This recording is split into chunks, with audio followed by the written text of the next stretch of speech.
ইতিমধ্যে বাংলাদেশের রাষ্ট্রীয়ভাবে সরকারিভাবে বিগত অন্তর্বর্তীকালীন সরকারের আমলে, বিশেষ করে সেই সময়ের আজকে আমাদের এই অনুষ্ঠানে বক্তব্য দিয়ে গিয়েছেন যিনি বিশেষ অতিথি হিসেবে, বিগত সরকারের স্থানীয় সরকার ও পল্লী উন্নয়ন সমবায় মন্ত্রণালয়ের মাননীয় সাবেক উপদেষ্টা, তার মন্ত্রণালয়ের পক্ষ থেকে শহীদ পরিবারদেরকে সম্মান জানানোর একটি ব্যবস্থা করেছেন। সেখানে অল্প কিছু পরিবার নানা প্রক্রিয়ার মধ্য দিয়ে তাদেরকে অন্তর্ভুক্ত করা সম্ভব হয়নি।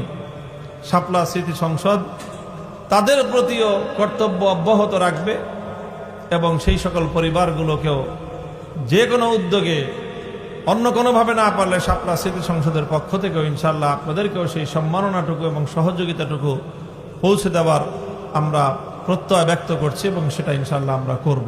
আল্লাহ আমাদেরকে সে তৌফিক দান করুন। আপনারা আজকে আবারও দেশের বিভিন্ন প্রান্ত থেকে কষ্ট করে ঢাকায় এসেছেন এবং আমাদের এই আহ্বানে সাড়া দিয়েছেন। এতে আমরা গৌরবান্বিত বোধ করছি, সম্মানিত বোধ করছি। ইনশাআল্লাহ শাপলা স্মৃতি সংসদ শাপলার চেতনাকে জাগ্রত রাখার জন্য বহুমুখী পদক্ষেপ নিয়ে কাজ করে যাচ্ছে।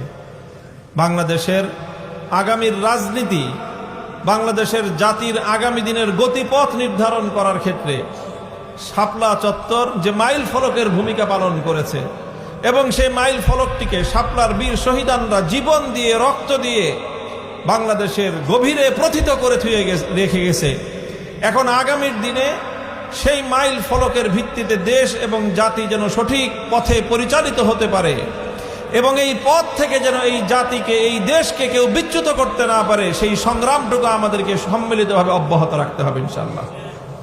এবং আমরা আজকের মঞ্চ থেকে আমি প্রত্যয় ব্যক্ত করছি, ঘোষণা করছি ইনশাআল্লাহ 2013 সালের শাপলা চত্বরের বুনিয়াদের উপর দাঁড়িয়ে যেই 24 জুলাই বিপ্লব অর্জিত হয়েছে, যেই জুলাই বিপ্লব সংগঠিত হয়েছে, সেই জুলাই বিপ্লবের অর্জনকে ঘরে তোলার মধ্য দিয়েই শাপলার বীর শহীদানদের রক্তের প্রতি কিঞ্চিত পরিমাণ হলেও আমরা আমাদের দায়িত্ব আদায় করতে সক্ষম হব ইনশাআল্লাহ।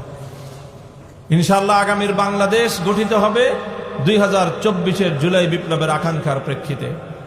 2024 জুলাই বিপ্লবের অন্যতম ঘোষণা হলো যে আগামীর বাংলাদেশ বিনির্মাণের ক্ষেত্রে 3টি মাইল ফলক গুরুত্বপূর্ণ নিয়ামকের ভূমিকা পালন করবে। 1947 দেশ বিভাগ, 1971 মহান মুক্তিযুদ্ধ এবং 24 জুলাই বিপ্লব। এই বুনিয়াদের ভিত্তিতেই